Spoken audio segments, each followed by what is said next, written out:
Sir, stop! Don't unlock that door. That's what the cleaning lady screamed at me as I walked up my son's driveway in Austin 3 weeks ago.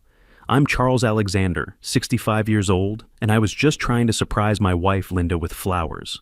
I had no idea I was about to discover that my own son had tried to murder his mother for inheritance money. Look, I've seen a lot of crazy stuff in my life. 10 years as a Navy JAG officer, then 35 years as a federal judge. You think you've heard every sick story there is, but nothing, and I mean nothing, prepares you for finding out your own flesh and blood tried to kill your wife for money. The drive from Scottsdale should have taken 5 hours. I made it in 4, breaking every speed limit on E10. Linda hadn't answered her phone in 4 days. 4 whole days of silence from a woman who texted me good morning every single day for 38 years of marriage. I kept telling myself there had to be an explanation. Maybe her phone died. Maybe she got caught up, helping Anthony and Jessica settle into their new house. Maybe the Texas heat had gotten to her. Hell, maybe she was just having so much fun with the grandkids she forgot to call. Simple explanations existed. They had to. But deep down, something felt wrong. You know that gut feeling? After 45 years dealing with criminals and liars, you develop a sixth sense about these things. And my gut was screaming that something was off. Anthony had been different lately. Our son, the boy I'd coached in Little League, the young man I'd helped through business school, had changed over the past year. Every phone call eventually circled back to money. The startup wasn't working out. Jessica's marketing consulting wasn't bringing in enough clients. They were thinking about refinancing, but the rates were terrible. Credit card bills were piling up. And then 3 months ago, the question that made my stomach turn. Dad, have you and Mom updated your estate plan recently? You know, with property values. Going up, it might be worth reviewing. I'd mentioned it to Linda that night. She was reading in bed, glasses perched on her nose, completely relaxed. He's just being practical, she said without looking up. Anthony's always been the planner in the family. Maybe. Or maybe I'd spent 45 years reading people, and something about my son's tone felt calculated rather than curious. When you've sat on the bench for 35 years, you learn to spot when someone's fishing for information. The GPS announced I'd arrived. Anthony's new house sat at the end of a quiet cul-de-sac in a gated community north of Austin. Modern farmhouse style, perfectly manicured lawn, 3-car garage. The kind of house that looked impressive from the outside, but probably came with a mortgage that kept you awake at night, especially for a guy whose tech startup had crashed and burned 6 months earlier. I parked at the curb and stepped out into the humid Texas heat. Must have been 95 degrees, and it was only 10 in the morning. The front yard looked immaculate. No newspapers on the driveway, nothing out of place. Too perfect, actually. Like someone had spent time making sure everything looked normal. I walked toward the front door, rehearsing what I'd say when Linda answered. Surprise, sweetheart. Missed you too much to wait. I had a dozen yellow roses in my hand, her favorites. Figured I'd take her out to lunch, maybe do some shopping, spend a couple of days just enjoying being together. That's when I heard the shouting. Sir, stop. A Hispanic woman was running across the neighbor's lawn, waving her arms frantically. Maybe 50, wearing a cleaning uniform with some company logo I couldn't read. She was out of breath, eyes wide with something that looked like pure terror. Are you the husband? Linda's husband? The question stopped me cold. How the hell did this stranger know my wife's name? Yeah, I'm Charles. How do you know Linda? I clean houses on this street. 3 days ago, I was working next door when I heard screaming, a woman screaming for help, begging someone to call 911. My chest got tight. What happened? I went outside to see your son and his wife. They came out on the lawn, told me everything was fine. Said their mother had a nightmare, was confused from the heat. But sir, she grabbed my arm, that woman grabbed my hand when the paramedics took her. That wasn't confusion. That was someone dying. The world just fell apart right there. Which hospital? Del Seaton Medical Center, I think. But sir, your son and his wife, they didn't go with her. Didn't follow the ambulance. The next morning, their cars were gone. I haven't seen them since. I pulled out my phone with shaking hands, dialed Anthony, straight to voicemail, dialed Jessica. Same thing. Then I called 911, identified myself as a retired federal judge, and demanded information about an ambulance called to this address 3 days ago. The dispatcher put me on hold for what felt like forever. When she came back, her voice had changed, more serious. Mr. Alexander, I show Linda Alexander transported to Del Seaton Medical Center 3 days ago. Critical condition. Sir, we've been trying to reach family members. I was back in my car before she finished talking. The cleaning lady, Susan Martinez, gave me her phone number and made me promise to call her. I should have done more, she kept saying. I should have tried harder. The hospital was a blur of fluorescent lights and antiseptic smell. I found the ICU on the 4th floor, gave my name to the nurse at the station, and watched her expression change when she checked her computer. That look told me everything I needed to know. This was bad. Mr. Alexander, we've been trying to reach family for 3 days. Your wife was admitted as a Jane Doe initially. No identification, no emergency contacts. We only learned her name yesterday when she regained consciousness briefly. What the hell happened to her? Dr. Martinez was a young woman with tired eyes who led me to a private consultation room, the kind of place they take you when the news is going to knock you on your ass. She sat down across from me and opened a thick folder. Mr. Alexander, your wife suffered severe hypoglycemia, dangerously low blood sugar caused by a massive overdose of diabetes medication. I stared at her. Linda's not diabetic, I know.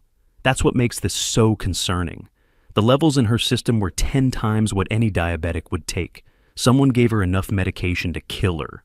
My hands started shaking. You're saying someone tried to murder my wife? I'm saying the amount of medication in her system couldn't have been accidental. Another hour without treatment, and we'd be having a very different conversation.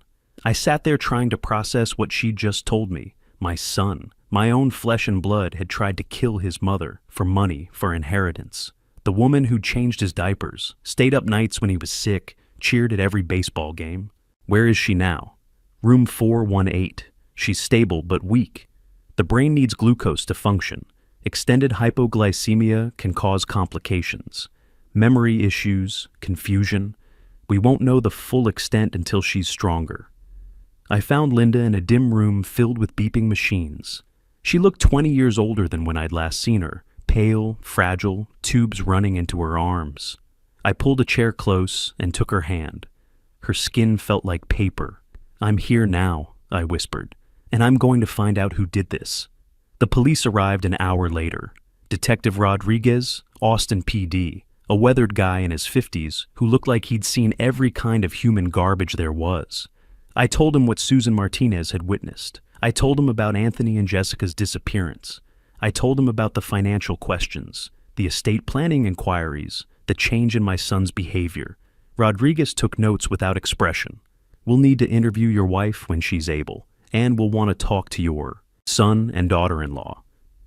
Good luck with that. They're not answering their phones. We'll find them. Linda woke the next morning. I was still in the chair beside her bed, having refused every offer of a cot or hotel room. Her eyes opened slowly, found my face, and filled with tears. Charles. Her voice was barely a whisper. They tried to kill me. Who, sweetheart? Anthony and Jessica.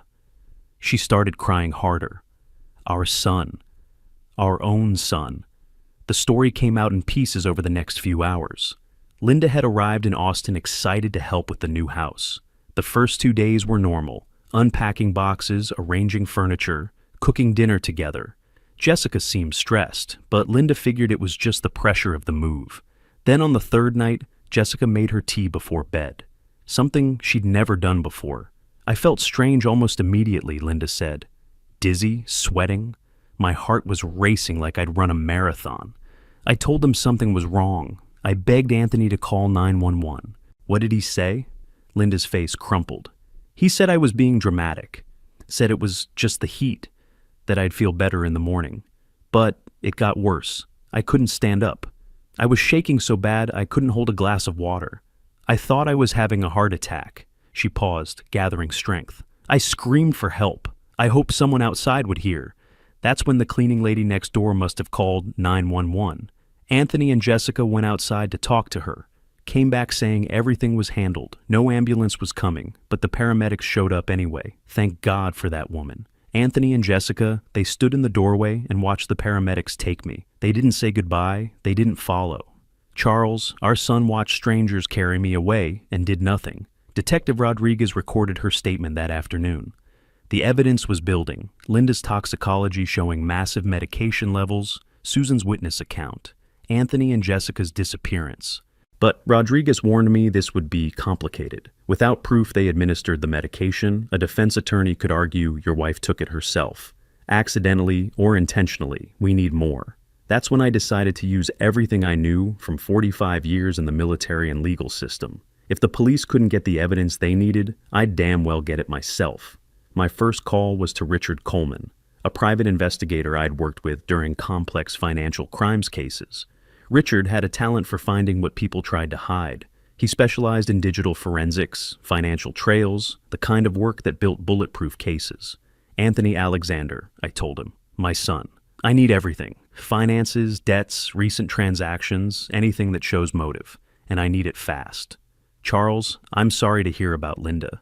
Give me 48 hours. Richard called back 2 days later with a report that made me sick to my stomach. Anthony owed money everywhere. Credit cards maxed at $85,000. A second mortgage on their previous house that they'd never disclosed to us. And the cryptocurrency investments that were supposed to make them rich? Complete disaster. They'd lost $180,000 in crypto gambling over the past 6 months. There's more, Richard said. 3 weeks before your wife's visit, Jessica called your estate attorney, asked hypothetical questions about inheritance timelines, what happens when someone dies, whether adult children inherit automatically. The attorney thought it was strange, but answered her questions. I hung up and sat in silence for a long time. My son had planned this, researched it, calculated exactly what Linda's death would mean financially. Our estate was worth just over $1.8 million, enough to wipe out their debts and start fresh, enough to kill for, apparently. Anthony and Jessica resurfaced 4 days later. They'd been in Denver, they claimed, at some cryptocurrency conference. A trip planned months in advance, they said. They expressed shock and concern about Linda's condition. Insisted they'd had no idea how serious it was. Said they'd been just about to call 911 when the ambulance arrived unexpectedly. Detective Rodriguez brought them in for questioning the next day. I wasn't allowed to observe, but he briefed me afterward over coffee at the hospital cafeteria. Their alibis line up perfectly. Too perfectly, actually, he said, stirring sugar into his cup. Every detail matches like they memorized a script. Denver hotel receipts, conference registration, even photos at some crypto meetup.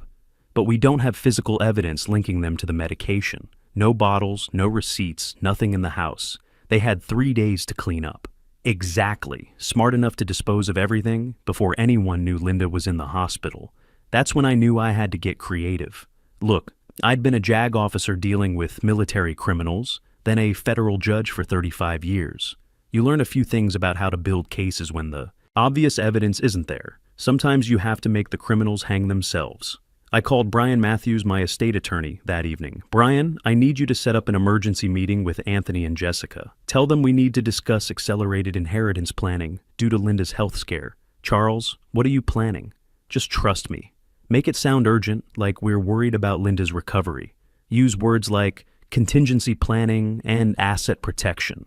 These two are desperate for money. Dangle that carrot and they'll come running. The meeting was set for the following Thursday. I arrived early and worked with Richard to set up recording equipment in the conference room. Tiny microphones, digital recorders, the works. Everything was legal. Brian's office, my meeting, my son attending voluntarily.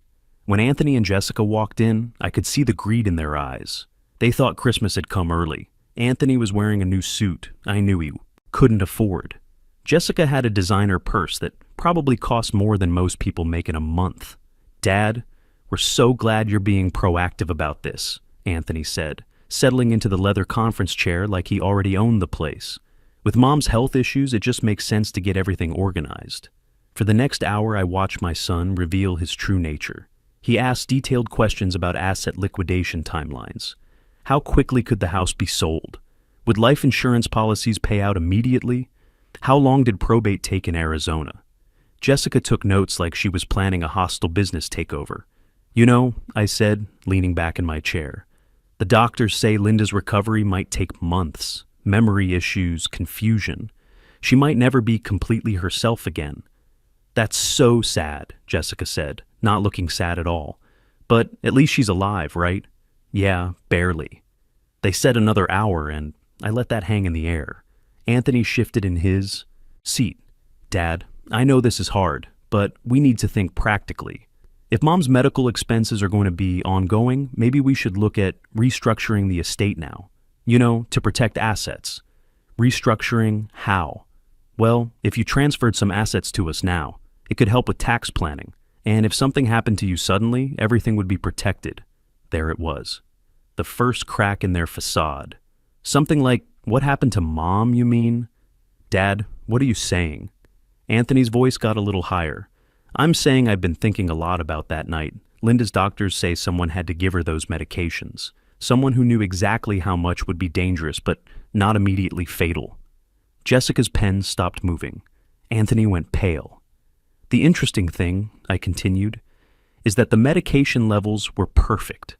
Just enough to cause serious hypoglycemia, but not so much that death would be immediate. Almost like someone researched the exact dosage. Dad, you're scaring us, Jessica said. What are you implying? I'm not implying anything. I'm stating facts. Someone poisoned my wife. Someone with access to her food and drinks. Someone who knew she'd be alone and vulnerable. Anthony stood up suddenly. This is crazy talk. Mom must have taken something by accident. She's been forgetful lately. Forgetful enough to accidentally take diabetes medication she's never been prescribed? Forgetful enough to take exactly the right amount to nearly kill her? We should go, Jessica said, grabbing her purse. Sit down, I said, my voice carrying the authority of 35 years on the bench. We're not finished. They sat. Old habits die hard, I guess. Even attempted murderers respect their elders sometimes. Here's what I think happened, I said. I think you two are drowning in debt. Cryptocurrency losses, credit card bills, a house you can't afford. I think you looked at Linda and me as your golden ticket out of financial trouble. Anthony's hands were shaking now. You can't prove any of this, can I? Richard Coleman has been very thorough. $85,000 in credit card debt. $180,000 in crypto gambling losses. Second mortgage you never told us about. And then there's Jessica's phone call to my estate attorney 3 weeks ago, asking about inheritance procedures. Jessica's face went white. That was just hypothetical questions. Was it? Because it sounds like research to me. Research into how to collect inheritance money as quickly as possible. The room was dead silent except for the air conditioning humming. Anthony and Jessica looked at each other, having some kind of silent conversation. Finally, Anthony broke. Maybe it was the stress, maybe it was guilt, but something inside him cracked wide open. We were desperate, Dad. The debts, the pressure from the lenders. We thought if something happened to Mom naturally, you'd understand. You'd help us start over. Naturally? I kept my voice level. Professional. There was nothing natural about poisoning her tea with diabetes medication. It wasn't supposed to be fatal, Jessica burst out. We researched the dosage online. It was supposed to just make her sick, maybe cause some confusion. We thought it would look like early dementia or something. Anthony shot her a look that could kill. Shut up, Jessica. But she was in full panic mode now. We never meant for her to almost die. When she started shaking and sweating, we got scared. We didn't know what to do. So, you decided to let her die, I said quietly. No. We were going to call 911. We were scared. And then, that cleaning lady called anyway, so we figured everything would work out. Anthony put his head in his hands. Dad, I'm so sorry. I never wanted to hurt Mom. I love her. I love both of you. We just didn't know what else to do. I left that meeting and drove straight to the FBI field office in Austin. Financial crimes involving interstate activity, especially targeting elderly victims, fell under federal jurisdiction. Plus, I knew these guys. After 35 years as a federal judge, you build relationships with law enforcement.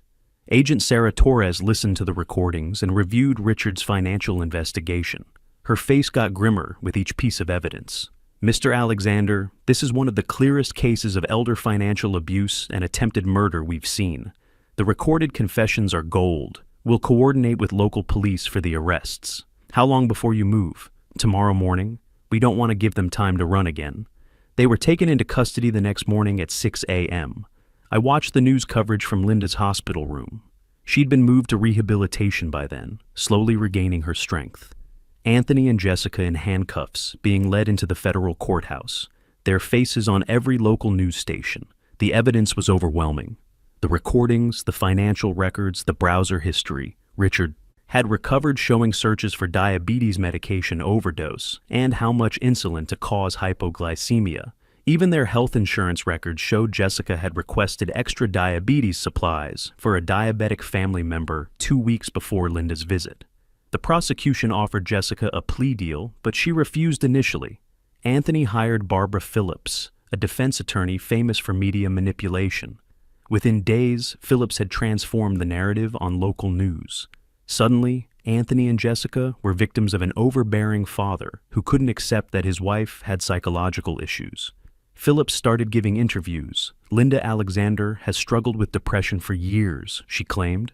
The family has been in denial about her mental health. This is a tragic case of elder confusion, not attempted murder. But this time, I was ready.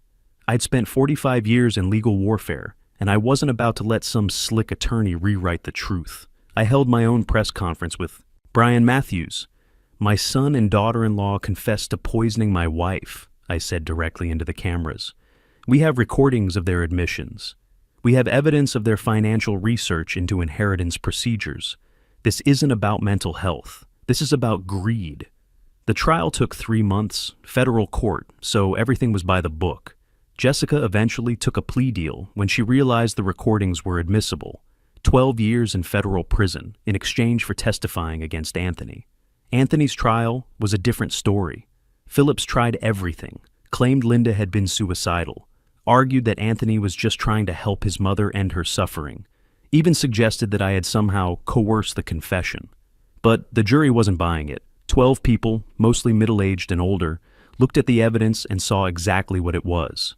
A greedy son and daughter-in-law who tried to kill an innocent woman for money. The recorded confession was played in court. Anthony's voice, clear as day, admitting they'd poisoned Linda. Jessica describing how they had researched the exact dosage online. Both of them discussing inheritance timelines while Linda fought for her life in the hospital. When Anthony took the stand in his own defense, he tried to paint himself as the victim, claimed he'd been manipulated by Jessica, said the debt had driven him to temporary insanity, begged for mercy because he was a father himself. I sat in that courtroom every single day, watching my son lie to save his own skin. The boy I'd taught to play catch, the young man who'd called me his hero, now sitting there, trying to convince a jury that attempting to murder his mother was somehow understandable. The jury deliberated for 6 hours, guilty on all counts, attempted murder in the first degree, conspiracy to commit murder, elder abuse, mail fraud for the false insurance claims. Anthony screamed when the verdict was read. He turned toward me and Linda, face contorted, with rage, and shouted something about how we'd destroyed his life. Bailiffs restrained him. Barbara Phillips looked at the floor like she wanted to disappear. Sentencing came 6 weeks later. Judge Patricia Wilson, a colleague of mine from the federal bench, delivered her decision with visible disgust. Mr. Alexander, you researched how to kill your mother. You and your wife administered potentially fatal medication while she begged for mercy. The only reason Linda Alexander is alive today is because a cleaning lady had the courage to call 911 despite your attempts to stop her. She paused, looked directly at Anthony. 18 years in federal prison. You will not be eligible for parole until you have served at least 15 years. Jessica had already been sentenced to 12 years as part of her cooperation deal. The civil case was easier. With criminal convictions, proving liability was straightforward. We recovered everything they'd stolen from joint accounts, plus damages for Linda's medical expenses. Not that there was much to collect. They had declared bankruptcy. Their house was in foreclosure, their accounts drained by legal fees. Linda and I returned to Scottsdale last month.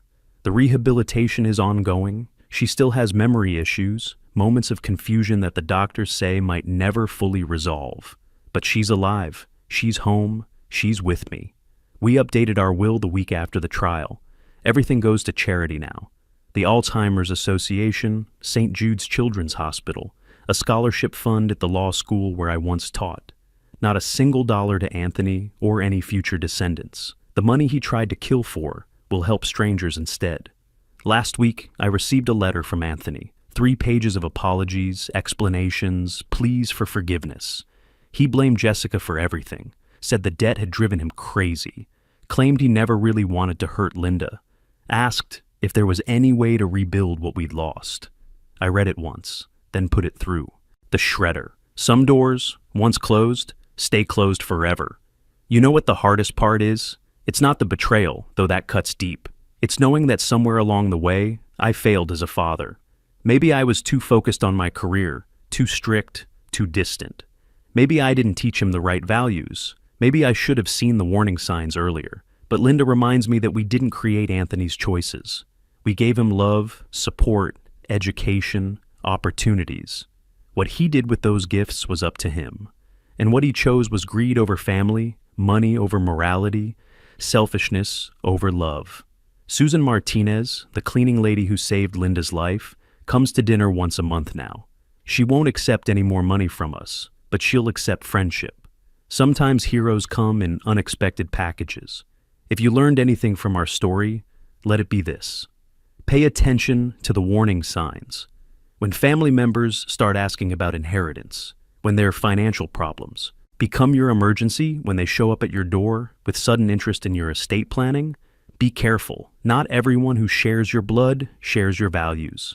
And if you ever find yourself in a situation like ours, don't hesitate to fight back. Use every tool at your disposal. Protect the people you love, even if it means destroying the people who've betrayed you. Some battles are worth fighting, no matter the cost. Trust is earned daily, not inherited through blood. And when someone shows you their true character through their actions, believe them the first time.